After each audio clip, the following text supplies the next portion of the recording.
me semble que les décideurs ne s'intéressent pas véritablement aux enjeux lorsqu'on pose des questions universitaires de formation.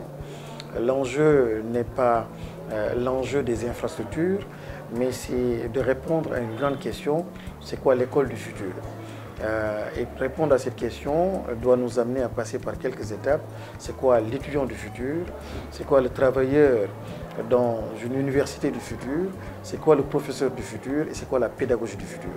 Je pense qu'aujourd'hui, répondre à la question de la qualité, c'est aussi répondre à ces questions-là.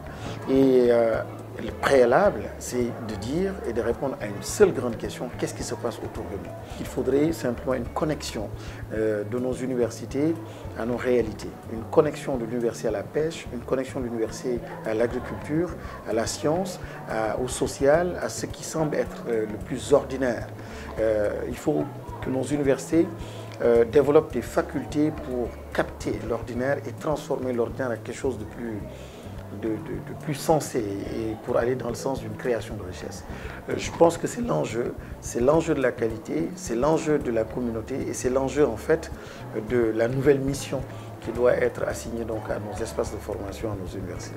Une business school, une université doit, pour relever un certain nombre de défis, absolument être sur une arène ou dans une arène de compétition internationale.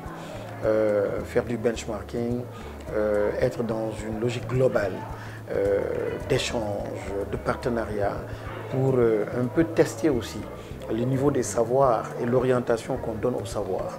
Et surtout dans les écoles de commerce, c'est important d'aller donc vers cela. Aujourd'hui, oui, les accréditations aident et confirment qu'il y a une certaine qualité, mais une qualité n'est pas une fin en soi, c'est un processus d'amélioration continue. Donc il faut un label et demain un autre label.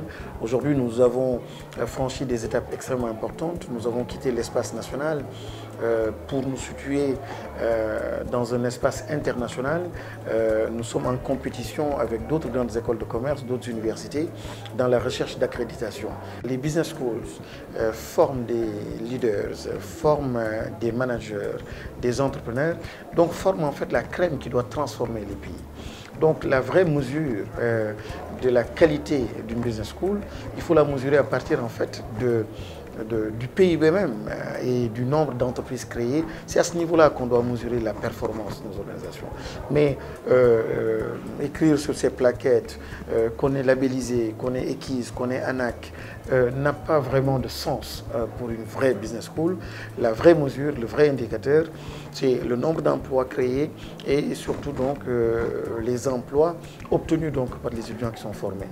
Et ça, je pense que nous devons, au sein de nos associations, aller vers donc des mesures plus pertinentes pour justement apprécier donc ces efforts que nous sommes en train de déployer pour accompagner le développement de nos pays.